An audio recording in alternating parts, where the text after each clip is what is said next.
নমো ভগবতে বাসুদেবায়।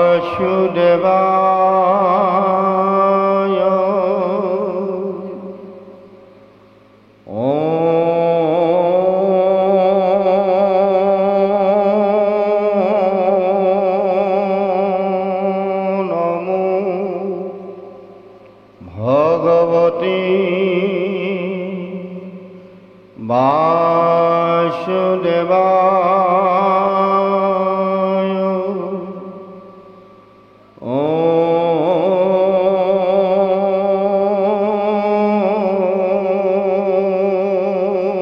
নমো ভগবতে বাসুদেবায়।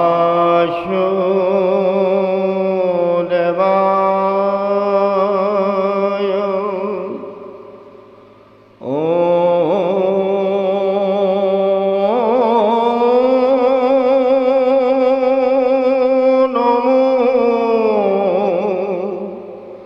ভগবতে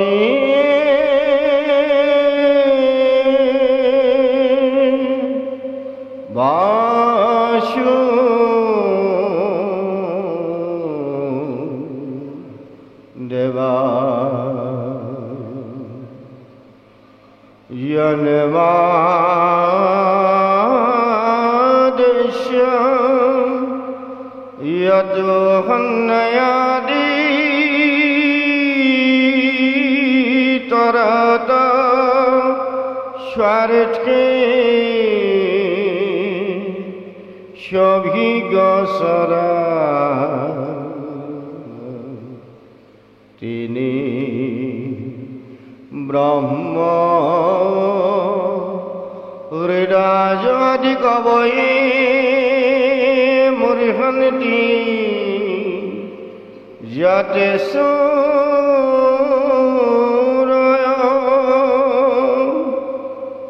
তেজো আরি মৃদং যথা বিনিমयो यच्चति सर्गोऽहं मृषा धाम्ना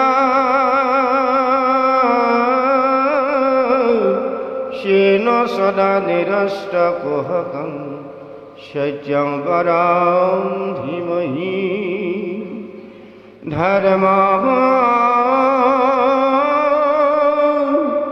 रुजजिता गैतैवो अत्र परम निर्मात शरणं शतं वेद्यं वैष्णवमात्र वैष्णव श्रीवदान्त्रपत्रयोन्मूलनं श्रीमद् भागवती महामुनि कृते किंवा परैरीश्वर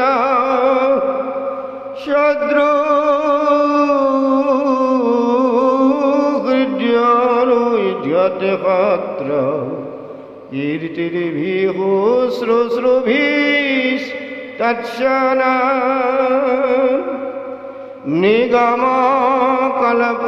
निगमकल्पतरुगलितं फलं सुखमुखादमृत द्रवसंयुतं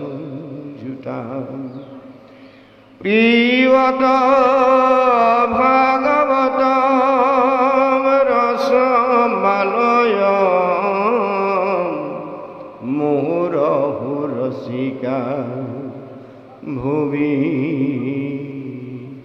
भावुका प्रियत भागवतं रसमालयं मुहुरहु रसिका भुवि भावुका कृष्ण हरि राम राम पद মঙ্গলাৰ শৰণ আৰু ঋষিৰ প্ৰশ্ন। জয় জয় কৃষ্ণ কৃপাময়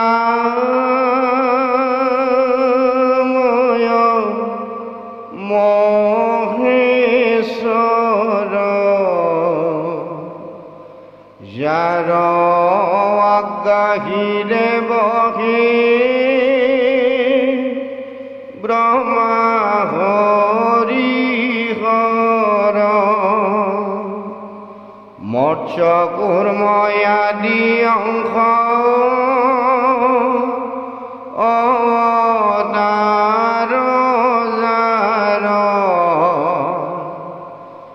ঈশ্বৰ কৃষ্ণ কোটি কোটি নমস্কাৰ। নমো নমো মধুমূৰ ৰিপু মহাহৰি, অন্ত্ৰযন্ত্ৰময়াতি কৈ যাব স্মৰি, সমস্তে জগত উদ্ধাৰক যাৰ নাম, হেনয় কৃষ্ণক কৰো সহস্ৰ প্ৰণাম। প্ৰভু ভগৱন্ত ভক্তৰ নৱনিধি, হৰি স্মৰণে আৰ ভৰ কহিধি, পৰীক্ষিত মুখ্য কথা দ্বাদশ স্কন্ধৰ,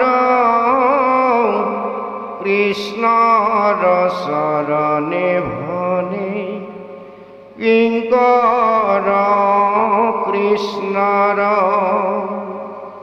প্ৰথম স্কন্ধৰ পৰা দ্বাদশ পৰ্যন্তে কহিলা ৰাজাত মহা মুনীন্দ্ৰ মহন্তে, সংক্ষেপ কৰিয়া উদ্ধাৰিয়া তাৰ হাৰ,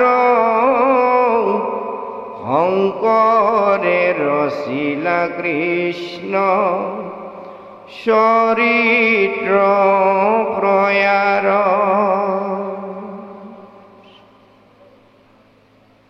আৰম্ভণি পাই হওক না প্ৰভুসকল, ভাগৱত আৰম্ভণি পাই যাওক।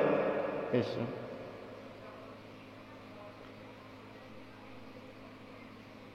আঠাইছ সহস্ৰী বেদত প্ৰধান, বিষ্ণুৰ নৈমিষ ক্ষেত্ৰ মহাপুণ্য স্থান,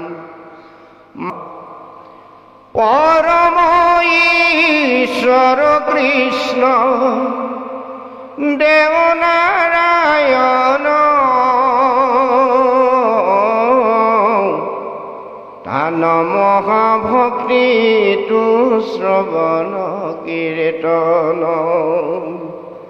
ইহাকন জানিয়ান কৰ্ম কৰি মৰু, কয়ো কৃষ্ণ কথা ভূত যেন মতে তৰু, ইহাতে খে আমাৰ লীল মহাভাগ, তুমি হে নমহন্ত ভাগ্যে পাইলো লাগ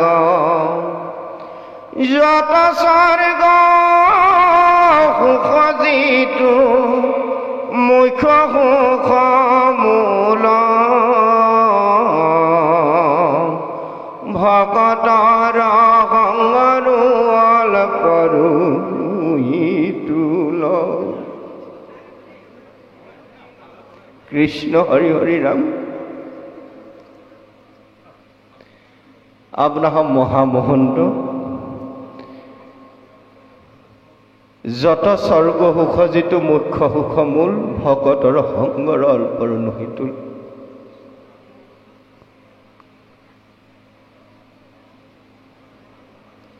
গুৰুৰো গুৰু পৰম গুৰু কৃপালু শংকৰদেৱে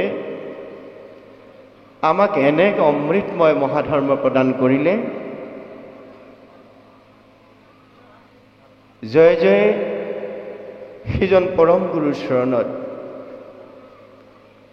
আমাৰ সেৱা শ্ৰদ্ধা ভক্তি নিবেদন কৰা হৈছে যে প্ৰভু সমস্ত আপোনাৰ সবতে গুৰু দেৱ নাম ভক্ত চাৰি মহাবস্তু বিদ্যমান আপোনাৰ বস্ত্ৰ পোহৰৰ মানিক আপোনাৰ সবৰ সন্মুখত গুৰু শাসনৰ সাক্ষাতত এই উচ্চ আসনত বহি আপোনাৰ সবৰ সন্মুখতে ভাগৱত কথা কোৱাটো আমাৰ পক্ষে একেবাৰে সাধ্যৰ অতীত। তথাপি আপোনাৰ সন্ত মহন্তৰ আশীষত আমি এই আসনৰ পৰাই আপোনাৰ সকলো পুনশ্চবাৰ সেৱা ধৰা হৈছে। আমাৰ যদি কোনোবা ক্ষেত্ৰত বহা দুটা অপৰাধ ৰৈ যায়, সৰ্বদোষ সৰ্ব অপৰাধ আপোনাৰ সবৰ পুত্ৰ বুলি ভাবি আপোনাৰ সবৰ শহীদ বুলি ভাবি আমাক ক্ষমা দিব। ইতিমধ্যে আমাৰ মাজত আমাৰ সকলোৱে শ্ৰদ্ধাৰ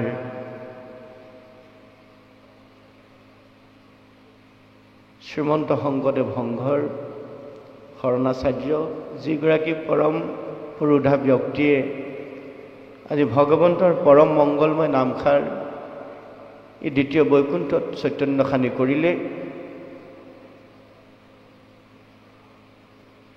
সেইজনা পৰম বৈষ্ণৱ আমাৰ সকলোৱে শ্ৰদ্ধাৰ জটিলনাথন প্ৰভুজনকে প্ৰমুখ কৰি আমাৰ মাজত ইতিমধ্যে আহি উপস্থিত হৈছে এগৰাকী অনন্য প্ৰতিভাশালী ভাগৱত বক্তা, আমাৰ অতি মৰমৰ শ্ৰদ্ধাৰ তাঁতী প্ৰভুজনা, তাঁতী বাপ। আচলতে আমি আৰম্ভণিতে কৈছোঁ যে আমাকো চাগে আপোনাসবে প্ৰাণজিৎ গগৈ বাপৰ লগতে নতুবা আমাকো কেতিয়াবা কেতিয়াবা হয়তো ছ'চিয়েল মিডিয়াৰ যোগেদি আপোনাসবে দৰ্শন পাইছে। আমি কথাবোৰ কৈ থকাই হৈছে। গতিকে আজি আমাৰ সৌভাগ্য, আমি আশা কৰিছিলোঁ যে প্ৰাণজিৎ গগৈ বাপৰ গৃহত অসমৰ যিসকল ব্যক্তিয়ে ইতিমধ্যে গুৰুজনাৰ ধৰ্মাদৰ্শ প্ৰচাৰ প্ৰসাৰৱৰ্তী হৈছে, সেইসকল পুৰুধা ব্যক্তি আজি ইয়াত উপস্থিত হ'ব, ভকত সমুদ্ৰলৈ পৰ্যবেক্ষিত হ'ব। আমি সেইসকলৰ চৰণৰ ধূলাই জীৱন ধন্য কৰিম। অৰ্থাৎ আমি বক্তব্য ৰাখিবলৈ পোৱাটো অত্যন্ত কষ্ট পাইছোঁ। আপোনালোক প্ৰত্যেকেই ভাগৱতৰ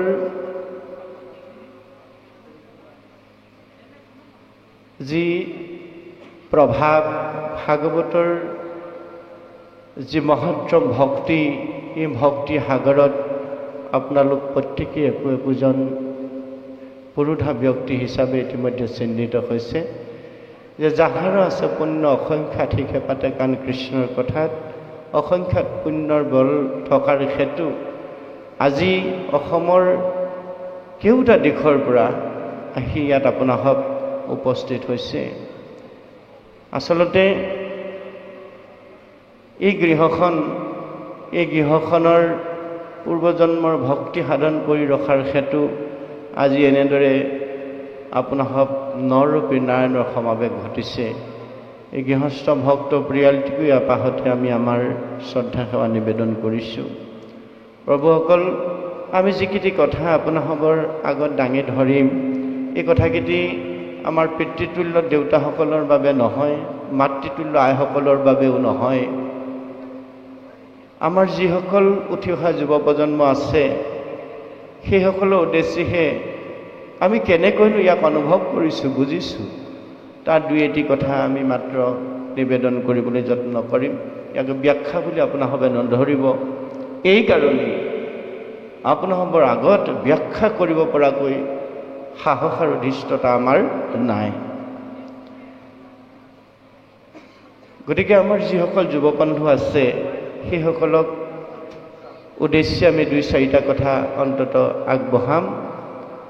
আশা ৰাখিম যে সেই দুই চাৰিটা কথা আপোনালোকৰ চৰণলৈ নিবেদন কৰোঁতে অনিচ্ছাকৃতভাৱে অজানিতে যদি আমাৰ ক'ৰবাত বহা দুটা অপৰাধ ৰৈ যায়, পুনশ্চবাৰ আপোনাসৱে আমাক ক্ষমা দিব। এই আশাৰে পুনৰবাৰ সকলোৰে চৰণলৈ ভক্তিৰ সেৱা নিবেদন কৰিছোঁ। ইতিমধ্যে শ্ৰীমদ ভাগৱত, এই ভাগৱতৰ সম্পৰ্কে আমি প্ৰত্যেকেই জানো যে ভাগৱত হ'ল চাৰিটা বৰ্ণৰ এটা সুন্দৰ শব্দ। তাৰ আগত শ্ৰী আৰু মতটো সংযোগ হৈছে। এতিয়া ভাগৱত এই চাৰিটা বৰ্ণ, চাৰিটা বৰ্ণটো প্ৰথম বৰ্ণটো হ'ল ভ। ভাগৱত ভ বৰ্ণত আৰম্ভ কৰিছে। ব্যঞ্জন বৰ্ণৰ ২৪ নম্বৰ বৰ্ণভাগেই হ'ল ভ, নহয়নে বাৰু? ভটো ক'ত ক'ত গুৰুজনে ব্যৱহাৰ কৰিছে? সৰ্বপ্ৰথমে ভটো ব্যৱহাৰ কৰিলে ২৪ নম্বৰ ব্যঞ্জন বৰ্ণ ভটো ব্যৱহাৰ কৰিছে ভালত। ভটো আৰম্ভ হৈছে ভালত। দ্বিতীয়তে ভটো আৰম্ভ হৈছে ভাগৱতত। তৃতীয়তে ভটো আৰম্ভ কৰিছে ভগৱন্তত। ভটো আৰম্ভ হৈছে ভকতত।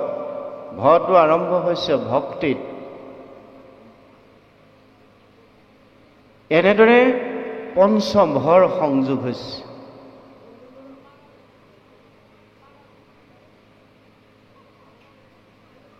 এতিয়া ২৪ নম্বৰ ব্যঞ্জন বৰ্ণটো হ'ল ভ। আমাৰ মানৱৰ দেহটো ২৪টা তত্ত্বৰে গঠিত, নহয়নে বাৰু? ২৪ তত্ত্বৰে গঠিত দেহটো হ'ল আমাৰ মানৱ শৰীৰ। কীৰ্তন দশম ঘোষা ৰত্নাৱলী গীতা আৰু ভাগৱত এই ছখন শাস্ত্ৰই হ'ল মানৱ জীৱনৰ জীৱনী শাস্ত্ৰ। গুৰুজনাই সমস্ত বেদ বেদাংগ সাৰমথি এই ছখন শাস্ত্ৰত আমাক মাত্ৰ দুটা বস্তু দিলে, যিকেইটা বস্তু মানৱ জীৱনৰ কাৰণে অতীৱ প্ৰয়োজন। এই দুটা বস্তুৰ বিষয় হ'ল কৃষ্ণ। একমাত্ৰ বিষয় হিচাপে দিলে কৃষ্ণ, আৰু সেই কৃষ্ণক পোৱাৰ উপায়টো দিলে, ভাৱ হিচাপে দিলে ভক্তি। ভক্তি কৰি ভগৱন্তৰ কৃপা লাভ কৰিব পৰাটোৱে হ'ল জীৱশ্ৰেষ্ঠ বুলি ভবা আমাৰ মানুহৰ একমাত্ৰ লক্ষ্য আৰু উদ্দেশ্য। এই যে শাস্ত্ৰ আমাক সৰ্বশাস্ত্ৰ মথি এই ছখন নিগমাস্ত্ৰ আমাক দিলে, এই শাস্ত্ৰ কেৱল মাত্ৰ মনুষ্যৰ কাৰণে, ইতৰ প্ৰাণীৰ কাৰণে নহয়। এই শাস্ত্ৰ কেৱল মাত্ৰ মনুষ্যৰ কাৰণে। সেইকাৰণে আমাৰ মনুষ্যক প্ৰথমতে কৈছে যে ভাগৱতৰ আশ্ৰয়ী হোৱা। ভাগৱতৰ আশ্ৰয়ী প্ৰথম হ'ব পাৰিলেই মই কোন, শুৱে মাই, ক'ৰ পৰা আহিলোঁ এক। দ্বিতীয়তে মই আছোঁ ক'ত, কৰিছোঁ কি। তৃতীয়তে মই কি কৰিলে ক'লৈ যাম। মানৱ জীৱনৰ সঠিক উত্তৰটো আমি লাভ কৰিবলৈ সক্ষম হ'ম। সেইকাৰণে ভাগৱতত আমাক কোৱা হৈছে, ভাগৱতত অন্য একো নাই, সাক্ষাৎ ভগৱন্ত তাত বিৰাজমান হৈ আছে। উদ্ধৱ মহামহন্তক যাবৰ সময়ত একাদশ স্কন্ধত ভগৱানে কৃষ্ণই আটাইতকৈ প্ৰিয় ভক্তজন, তেওঁ নিজতকৈ ভাল পায়, ভাল পোৱা ভক্তজনৰ আগত অতি গোপনীয় তত্ত্ব কথা কৈ থৈ গৈছে যে হে প্ৰাণৰ বান্ধৱ উদ্ধৱ, তুমি দুখ সুখ নকৰিবা। তুমি মই এই জন্মতে অহা নহয়, অনন্ত কাল সৃষ্টিত একেলগে আহি আছো। সেইকাৰণে খন্তেক সময়ৰ কাৰণে মই তোমাক এৰিব বিচাৰিলেই তুমি ইমান দুখত ভাগৰি নপৰিবা। উদ্ধৱ মহামহন্ত, উদ্ধৱ মহাভাগৱত তথাপিতো কৃষ্ণৰ বিৰহ দুখে তেওঁ অন্তৰ একেবাৰে ভাগি গৈছে। বাৰম্বাৰ বুজাইছে, বিত বস্ত্ৰই ভগৱন্তই উদ্ধৱৰ চকুলো মচিছে। ভকতৰ দুখ দেখি ভগৱন্তৰ চকুলো বাগৰি আহিছে। যে কি সপ্ৰেম ভক্তিৰ লক্ষণ। আৰু এই ভাগৱত হ'ল সৎসংগৰ সমষ্টি। সেইকাৰণে আমি ভাগৱতৰ আশ্ৰয় ল'ব লাগে। ভাগৱত হ'ল সৎসংগৰ সমষ্টি। প্ৰাণজিৎ গগৈ বাপজনাই ছ'চিয়েল মিডিয়াৰ যোগেদি কৃষ্ণৰ অমৃতময় বাণী বেকত কৰাৰ কাৰণে আজি সৎসংগৰ প্ৰভাৱ দ্বিতীয় বৈকুণ্ঠলৈ পৰ্যবেক্ষিত হৈছে। এই হ'ল ভাগৱতৰ মাহাত্ম্য। গুৰুজনে কৃপালু গুৰুজনে মহাভাগৱত গ্ৰন্থৰ পৰা সৎসং ল'লে। শ্ৰীকৃষ্ণৰ পূৰ্ণকৃষ্ণ ভগৱন্তৰ নিজ মুখৰ বাণী গীতাৰ পৰা শৰণ বস্তু আনিলে আৰু পদ্ম পুৰাণৰ পৰা নাম, যি নাম ল'লে জীৱই শিৱলৈ ৰূপান্তৰ হ'ব পাৰে, সেই নাম আনিলে পদ্ম পুৰাণৰ পৰা। এই তিনি বস্তু সংযোগ কৰি আমাক প্ৰদান কৰিলে এক শৰণ হৰিনাম ধৰ্ম। এই শৰণ হৰিনাম ধৰ্ম এতিয়া আমি জীৱশ্ৰেষ্ঠ মনুষ্যই এই 100 বছৰীয়া জীৱনত ল'ব পাৰিলে অনায়াসে ই সংসাৰ চকুলৈ অহা যোৱা হৈ থকা পথটো বন্ধ কৰিব পাৰিম। সেইকাৰণে বিষয় হ'ল কৃষ্ণ, ভাৱ হ'ল ভক্তি। এই দুটা কথা কলিৰ মলমতী লোকসকলক বুজাবৰ কাৰণে, কৃষ্ণৰ চৰণত সুদৃঢ় ভক্তি ৰাখিবৰ কাৰণে এই বিস্তৰ শাস্ত্ৰ আমাক প্ৰদান কৰিলে। ভিন্ন কাহিনী উপকাহিনী যোগেদি আমাক এই সম্পদখিনি দিলে। সেইকাৰণে ভাৱৰ্ণটো কৈছে ভাকাৰং ভাবুক জ্ঞ কাৰং জ্ঞান উদ্ভৱম অকাৰং বৈষ্ণৱী জ্ঞানম তকাৰম তত্ত্ব ভাবুকম। এতিয়া ভাৱৰ্ণটো আমাক প্ৰথম ভালত ব্যৱহাৰ হৈছে, নাই হোৱা জানো? দ্বিতীয়তে ক'ত ব্যৱহাৰ হৈছে? ভগৱন্তত। তৃতীয়তে ক'ত ব্যৱহাৰ হৈছে? ভাগৱতত। চতুৰ্থতে ক'ত ব্যৱহাৰ হৈছে? ভকতত। আৰু পঞ্চমত ক'ত ব্যৱহাৰ কৰিলে? ভক্তিত। এতিয়া সেইজন কৃষ্ণক পাবলৈ হ'লে, সেই কৃষ্ণৰ কৃপাধন্য হ'বলৈ হ'লে আমি ভাগৱতৰ ওচৰলৈ আহিব লাগিব। উদ্ধৱ মহামহন্তক যাবৰ সময়ত কৈছে যে প্ৰভু তুমি এৰি যাবা, মই মহাসংকট যদি কিবা কাৰণত আহে মই তোমাক ক'ত কেনেকৈ লগ পাম? প্ৰাণৰ বান্ধৱ উদ্ধৱ, তুমি দুখ নকৰিবা। তুমি মোক সুদৃঢ় বিশ্বাসে একান্তভাৱে যদি বিচৰা, সাক্ষাৎ হৃদয়তে মোক তুমি দৰ্শন লাভ কৰিবা। আৰু মোৰ যি ভাগৱত মহাভাগৱত, সেই মহাভাগৱত গ্ৰন্থৰ মাজতো মই থাকিম। মোৰ যিজন নিপুণ সেৱক হ'ব, মোৰ যিজন নিপুণ ভক্ত হ'ব, সেইজনে সাক্ষাৎ মহাভাগৱততো মোক দৰ্শন পাব।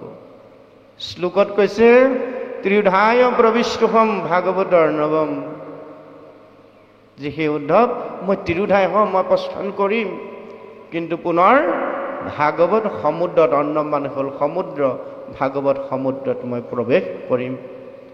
তেহনয় বাগময় মূৰ্তি পটস্য বৰ্ততে কৰেন শ্ৰবণাৎ সেবনাৎ পাঠাৎ দৰ্শনাৎ পাপন আসেনি।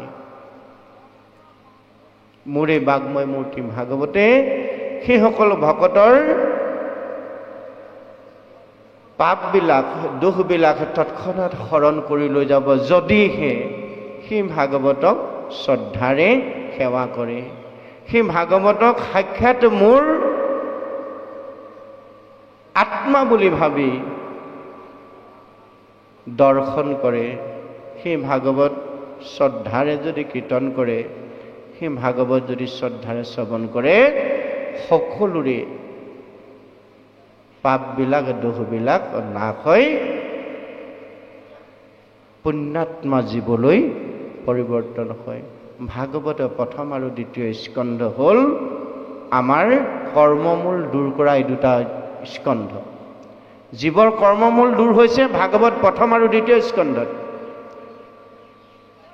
আমি কৰ্মদোষে সংসাৰ চকুৰে আহিলোঁ।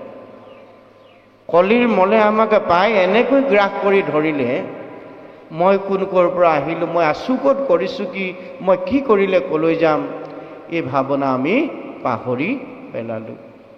ভগৱান আৰু বস্তুবাদৰ পাছে পাছে আমি ধাৱমান হৈছোঁ।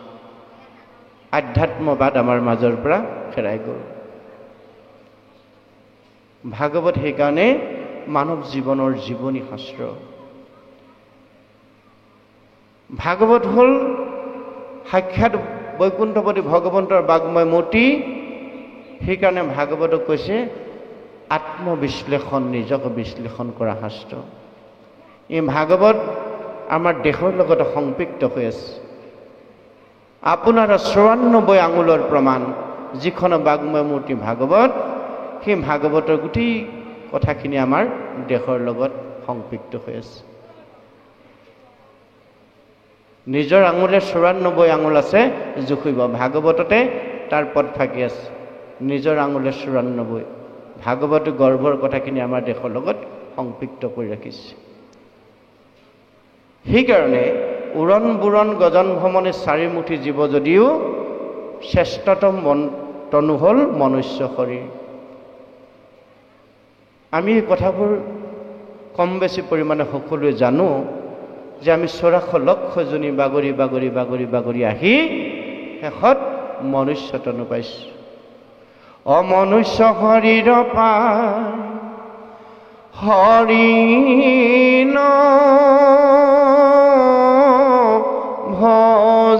ভজিলা, অৱশ্যে হৈবা ভাই তৃণতৰু শিলা।